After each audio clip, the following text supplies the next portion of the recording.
ପ୍ରଭୁଙ୍କର ମହାନ ଅନୁଗ୍ରହ ଦ୍ୱାରା ମୋର କୁଏଟ ସେବା କାର୍ଯ୍ୟ ବହୁତ ଭଲ ହେଲା। ବହୁତ ଟେନସନରେ ଯାଇଥିଲି। ପ୍ରଥମ ସପ୍ତାହ ଟିକେ ବହୁତ ଡଲ୍ ଥିଲି ସେଠି। ଆୟ କଣ ପ୍ରଭୁଙ୍କର ଯୋଜନା କଣ ବୁଝି ପାରୁନଥିଲି, କିନ୍ତୁ ଗଲା ପରେ ଆକ୍ଚୁଆଲି ଆମର ସେଇ ଗୁଡ ଫ୍ରାଇଡେ ଦିନ ଠାରୁ ପ୍ରଭୁ ସେଇଠି ନୂଆ ନୂଆ ଜାଗାକୁ ଯିବା ପାଇଁ ସୁଯୋଗ ଦେଲେ। ପ୍ରାୟ ଏପ୍ରିଲ 10 ତାରିଖରେ ପହଞ୍ଚିଥିଲି। 10 ତାରିଖ ସନ୍ଧ୍ୟାରୁ ମେ 4 ତାରିଖ ସନ୍ଧ୍ୟା ପର୍ଯ୍ୟନ୍ତ ପ୍ରତିଦିନ ଗୋଟେ ସଭାରେ ଠିଆ ହେଇ ପ୍ରଭୁଙ୍କର ବାକ୍ୟ କେବଳ ପ୍ରଚାର ନୁହେଁ, ସମସ୍ତଙ୍କୁ ଆପଣମାନେ ଜାଣିଛନ୍ତି ଆମର ସେବା କାର୍ଯ୍ୟ ପ୍ରଭୁଙ୍କର ଆଗମନର ଚେତନା ପ୍ରଭୁଙ୍କ ଲୋକମାନଙ୍କୁ ଆସୁ ବୋଲିବାର ଉଦ୍ଦେଶ୍ୟ ଆମର ନାଇଁ କି? ନହେଲେ ଅଲଗା ପ୍ରଚାର, ଆଶୀର୍ବାଦର ପ୍ରଚାର, ମେସେଜ, ଏଇ ସବୁ ଜ୍ଞାନ ଯୁକ୍ତ ପ୍ରଚାର, ଆଶୀର୍ବାଦର ପ୍ରଚାର ବହୁତ ଗୁଡେ ଶୁଣିଥିବେ ସେମାନେ। ଛୋଟ ଗାଁ କି କୁୱାଇଟ ବୋଲରେ ମୁଁ ଯେତିକି ମତେ ଯେତିକି ମନେ ଅଛି, ମୁଁ ଯେଉଁ ଦିନ ଯାଇଥିଲି ସେହିଦିନ ହିଁ ଆମର ଏଇଠି ଆନ୍ଧ୍ରାରୁ ବଡ ବଡ ବକ୍ତା ମାନେ ଗୋଟେ 5-6 ଜଣ ମଧ୍ୟ ଯାଇଥିଲେ। ତ ପ୍ରାୟ ମେନ୍ ଜାଗାରେ ସେମାନେ ସେଟ୍ ହେଇଗଲେ। ଆଉ ବଡ ଦାସ ମାନେ ଆସିଲା ବେଳକୁ, ବଡ ବକ୍ତା ମାନେ ଆସିଲା ବେଳକୁ ଆମ ଭଳି ସାନ ଲୋକଙ୍କୁ କିଏ ପଚାରିବେ?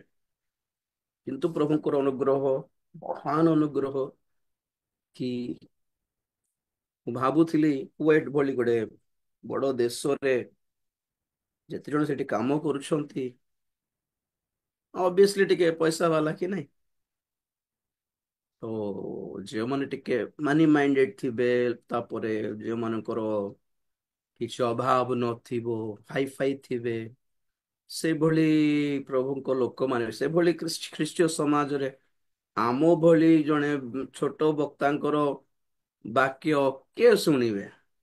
କାରଣ ସମସ୍ତେ ବ୍ଲେସିଂ ବ୍ଲେସିଂ ବୋଲି ହେଇକି ଯିବେ। ଅଲରେଡି ସେମାନେ ପାଖେ ପଇସା ବାଲା, ଆଉ କି ଏକ୍ସଟ୍ରା ବ୍ଲେସିଂ ପାଇବେ ସେମାନେ? ତ ତଥାପି ବହୁତ ଆଶ୍ଚର୍ଯ୍ୟ ଲାଗିଲା। ପ୍ରଭୁ ଦ୍ୱାର ଖୋଲିଲେ। ମୁଁ କଣ ପାଇଁ ଖୁସି ହେଲି ମାନେ they received our message। ସେମାନେ ଆଗମନର ସତର୍କ ବାଣୀ, ଆଗାମୀ ମହାକ୍ରୋଧର, ଈଶ୍ୱରଙ୍କର ବିଚାରର ସତର୍କ ବାଣୀ ଶୁଣିବା ପାଇଁ ଆପଣଙ୍କ ହୃଦୟ ଖୋଲିଲେ। ଯେମିତି ରେସ୍ପନ୍ସ ମୁଁ ଦେଖିଲି ସେଠି ସେମାନଙ୍କର ରେସ୍ପନ୍ସ କଣ କହିବେ ଓଡିଆରେ, ସେମାନଙ୍କର ଯୋଉ ସ୍ପନ୍ଦନ ଥିଲା, ସେମାନଙ୍କର ଯୋଉ ପ୍ରତିକ୍ରିୟା ଥିଲା, ରିଆକ୍ସନ ଥିଲା, ସେଥିରେ ଜାଣିପାରିଲି। ଆଉ ଆମର ସେବା କାର୍ଯ୍ୟର ଲକ୍ଷ୍ୟ ଏହି କି ବାକ୍ୟ ଶୁଣିଲା ବେଳେ କିଛି ଆସୁ ବା ନ ଆସୁ, ଲୋକମାନଙ୍କ ହୃଦୟରେ ଈଶ୍ୱରଙ୍କର ଭୟ ଆସୁ।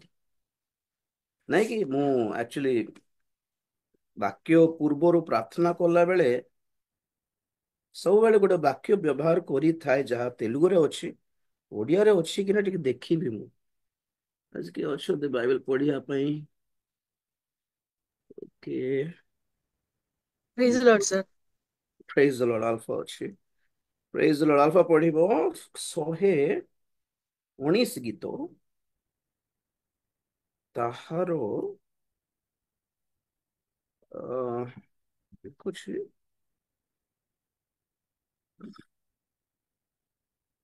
ମୁଁ ବାକ୍ୟ ପୂର୍ବରୁ ପ୍ରାର୍ଥନା କଲା ବେଳେ 119 ଗୀତର 4-5ଟା ପଦକୁ ବ୍ୟବହାର କରୁ, ଉଚ୍ଚାରଣ କରେ।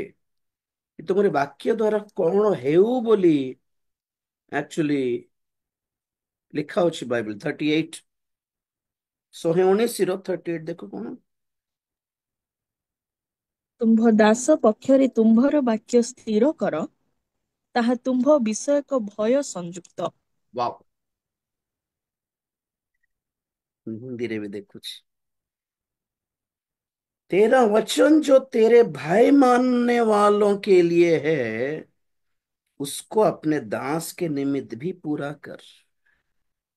Establish thy word unto thy servant who is devoted to thy fear ଓଡିଆରେ ଠିକ ଅଛି। ତୁମ ଦାସ ପକ୍ଷରେ ତୁମ ବାକ୍ୟ ସ୍ଥିର କର, କାରଣ ତାହା କୋଟା ବାକ୍ୟ ବାକ୍ୟ ତାହା ବାକ୍ୟ ତୁମ୍ଭ ବିଷୟର ଭୟ ସଂଯୁକ୍ତ। The word has the fear of God। ପ୍ରକୃତ ବାକ୍ୟ ଯେତେବେଳେ ବିତରଣ ହୁଏ, ଶୁଣିବା ଲୋକମାନଙ୍କ ହୃଦୟରେ ଈଶ୍ୱରଙ୍କର ଏକ ପ୍ରକାର ଭୟ ଆବରିବାର ଅଛି। ଏଠି ଆପଣଙ୍କୁ କହିଥିଲି ଥରେ, ଭୟ ମିନ୍ସ ଡର ନୁହେଁ, ନଟ୍ ଡର। ଡର ମିନ୍ସ କଣ? କିଏ କଣ ଛୁଇଁ ଦେଲା, ଛୁଅନ୍ତୁ ନାହିଁ। ଜୁମ୍ ଅପଡେଟ ହେଲା ପରଠୁ ସବୁ ଉଲ୍ଟା ପୁଲ୍ଟା ହେଇଗଲା କୋଉଟା,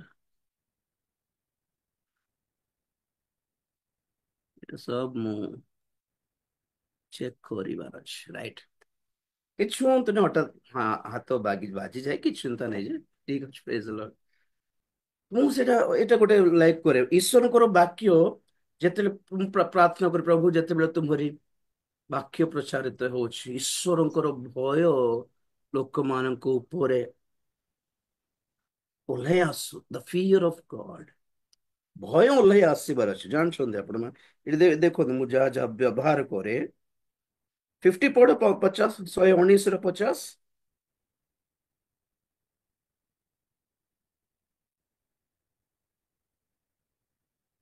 ହ୍ୟାଲୋ, ଆଲଫା ଅଛି ନା ନାଇଁ? ଠିକ ଅଛି, ମୁଁ କହୁଛି। ଅଛି ସାର୍, କଟିଗଲା। ନେଟୱାର୍କ ଟିକେ ଓକେ ହଁ ଓକେ, sir। 119 ର 50। ଦୁଃଖ ସମୟରେ ଏହା ହିଁ ମୋହର ସାନ୍ତ୍ୱନା, କାରଣ ତୁମ୍ଭର ବାକ୍ୟ ମତେ ସଚେତ କରିଅଛି। ପ୍ରେଜ୍ ଦ ଲର୍ଡ। ତେଲୁଗୁରେ ଅଛି, ତୁମ୍ଭରି ବାକ୍ୟ ଦ୍ୱାରା ମତେ ସଚେତନ କର, ତୁମରି ବାକ୍ୟ ଦ୍ୱାରା ମତେ ସାନ୍ତ୍ୱନା ଦିଅ।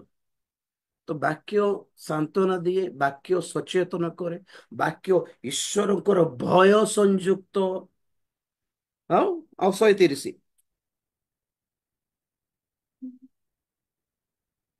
119 ର 130।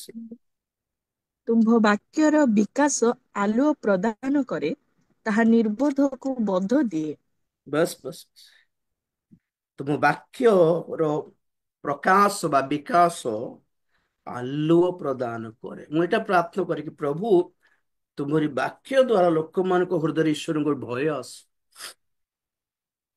ମୃତ ଅବସ୍ଥାରେ ସଚେତନ କର, ନିଦ୍ରାଳୁ ଅବସ୍ଥାରେ ଯଦି ଅଛନ୍ତି ସଚେତନ କର, ଦୁଃଖରେ ଅଛନ୍ତି ସାନ୍ତ୍ୱନା ଦିଅ, ଅନ୍ଧକାରରେ ଅଛନ୍ତି ଆଲୋକିତ କର।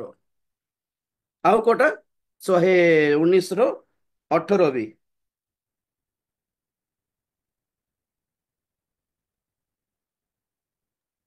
ତୁମ୍ଭେ ମୋହର ଚକ୍ଷୁ ପ୍ରସନ୍ନ କର, ତହିଁରେ ମୁଁ ତୁମ୍ଭ ବ୍ୟବସ୍ଥାରୁ ଆଶ୍ଚର୍ଯ୍ୟ ବିଷୟମାନ ଦେଖିପାରିବି।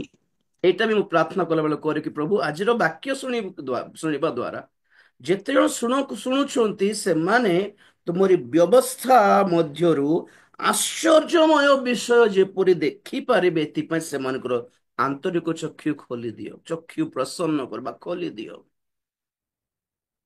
ଆଣ୍ଡ 107 ଗୀତର 20 ବି, ସେଇଟା 107 ରେ ଅଛି, 107 ଗୀତ 20 ପଦ ମନେ ଥିବା ଆପଣଙ୍କୁ। ସେ ଆପଣା ବାକ୍ୟ ପଠାଇ ସେମାନଙ୍କୁ ସୁସ୍ଥ କରନ୍ତି, ପୁଣି ବିନାଶରୁ ସେମାନଙ୍କୁ ଉଦ୍ଧାର କରନ୍ତି। ୱାଓ, ଏଇଟା ଗୋଟେ ପ୍ରାର୍ଥନା କରେ, ପ୍ରଭୁ ତୁମ ବାକ୍ୟ ପଠାଏ ସେମାନଙ୍କୁ ସୁସ୍ଥ କର। Not only physical healing, mental healing ଟିକେ ଦରକାର ଲୋକମାନଙ୍କୁ, ନାଇଁ? ବୁଦ୍ଧିଟା ଟିକେ ସୁସ୍ଥ ହେବା ଆଗେ, ସୁସ୍ଥ କର ଆଉ ସେମାନଙ୍କର ବିନାଶରୁ ସେମାନଙ୍କୁ ଉଦ୍ଧାର କର।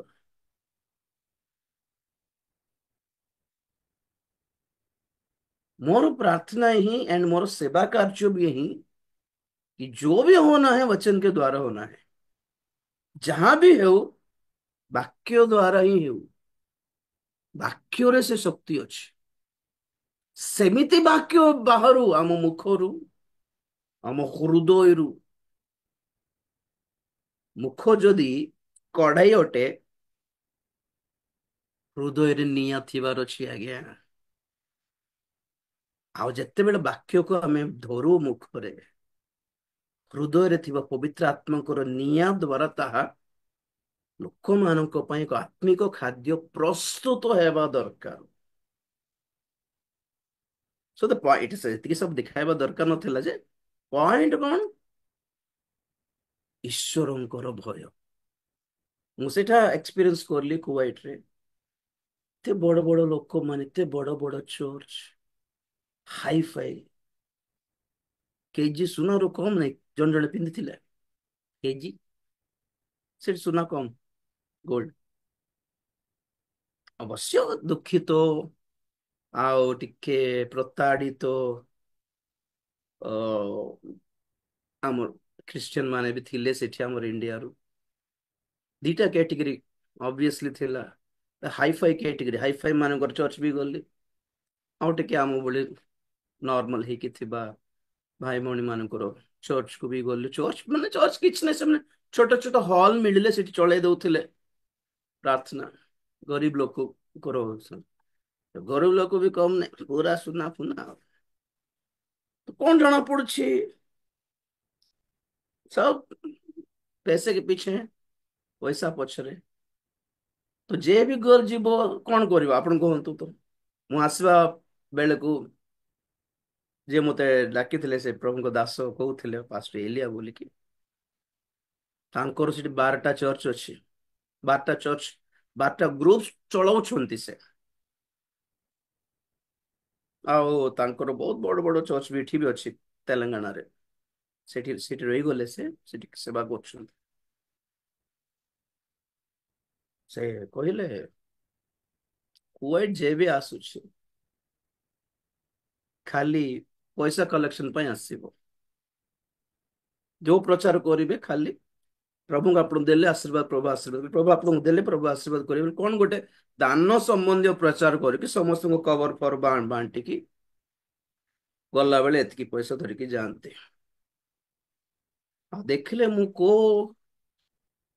କୋଉଠି ବି କେତେବେଳେ ବି କୋଉ ଦାନର ମେସେଜ ଦେଇନାହିଁ କି ଆମର ଇଣ୍ଡିଆରେ ଆମର ଅସୁବିଧା ଏମିତି ଅଛି, କି ଆମର ଏମିତି ଗୋଟେ ପ୍ରୋବ୍ଲେମ ଅଛି, ଆମର ଏମିତି ଗୋଟେ ଗୋଟେ ଚର୍ଚ୍ଚ ଫର୍ଚ୍ଚ ବନାଉଛି ନା ଆମକୁ, ନହେଲେ ଆମର ଅମୁକ ଗୋଟେ ପ୍ରୋବ୍ଲେମ ଅଛି, ଟିକେ ଇଏ ପ୍ରେୟର କରନ୍ତୁ, ପ୍ରେୟର କରନ୍ତୁ, ପ୍ରାର୍ଥନା କରନ୍ତୁ, ପ୍ରଭୁ ଆପଣ ପ୍ରାର୍ଥନା କଲେ କି କିଛି ସାହାଯ୍ୟ କଲେ ପ୍ରଭୁ ଆପଣଙ୍କୁ ଆଶୀର୍ବାଦ ଦେବେ। ଏଇ ଟାଇପ ନାହିଁ ଆମର ମେସେଜ, ଜାଣିଛନ୍ତି ଆପଣ ବି ଜାଣିଛନ୍ତି। ସେ ବି ଚିହ୍ନିଲେ ଆଉ କହିଲେ ଆପଣ ଟୋଟାଲି ଅଲଗା ଅଲଗା ଅଛନ୍ତି ବ୍ରଦର ବୋଲି କହିଲେ। ଯାହା ଦରକାର ଆଜି ମଣ୍ଡଳୀକୁ, ଆଜିର ଯୁଗରେ, ମୁଁ ଯିବା ପୂର୍ବରୁ କହିଥିଲି, ଯେ ମତେ ଡାକୁଥିଲେ ତାଙ୍କୁ କହିଲି ଆଜ୍ଞା ମୁଁ ଆଶୀର୍ବାଦର ପ୍ରଚାରକ ନୁହେଁ। ମାନେ ଯାହା ଲୋକମାନେ ଏକ୍ସପେକ୍ଟ କରୁଛନ୍ତି ସାଂସାରିକ ଆଶୀର୍ବାଦ ଟାଇପ ର ପ୍ରଚାର, ଆଶୀର୍ବାଦ ପ୍ରଚାର ଅଛି ଆମର, କିନ୍ତୁ ଲୋକମାନେ ଯାହା ଏକ୍ସପେକ୍ଟ କରନ୍ତି, ଆଶା କରନ୍ତି, ସେଇଭଳି ନୁହେଁ। ଆମର ସବୁ ଆତ୍ମିକ ଆଶୀର୍ବାଦ କି ନାହିଁ। ମୁଁ ଆଗରୁ କହିଲେ ଆଜ୍ଞା ଆଗମନ ବିଷୟରେ ଅଧିକ କହେ। ଆଉ ମତେ ଭିସା ଭିସା କାଢିବା ପୂର୍ବରୁ ଜଣେଇଥିଲି ତାଙ୍କୁ, ଦେଖନ୍ତୁ ମୁଁ ସେଇଠି ଗଲା ପରେ ଆପଣ ଅସୁବିଧା ହେବେନି ତ ଆପଣଙ୍କ ମଣ୍ଡଳୀରେ। ମୁଁ କହେ ଦାନ ଦ୍ଵାରା ଆଶୀର୍ବାଦ କିଣି ପାରିବେ ନାହିଁ, ଦାନ ଦ୍ଵାରା ସ୍वर्ଗ କିଣି ପାରିବେ ନାହିଁ। ଦାନର ଆଶୀର୍ବାଦ ଅଛି, ଦାନ ଦେଇକି କିଣି ପାରିବେନି ମାତ୍ର। ଆମର ଲକ୍ଷ୍ୟ ସବୁ ଆଗମନ ପାଇଁ ପ୍ରସ୍ତୁତିକରଣ ଅଟେ, ପବିତ୍ରତା ଅଟେ, ଜଗତରୁ ପୃଥକ ହେବାଟା ହିଁ ଅଟେ। ବିଶ୍ୱାସ, ଧାର୍ମିକତା, ଅପବିତ୍ରତା ଉପରେ ହିଁ ମୋର ଶିକ୍ଷା ଚାଲେ। Say that person, remove that person, please.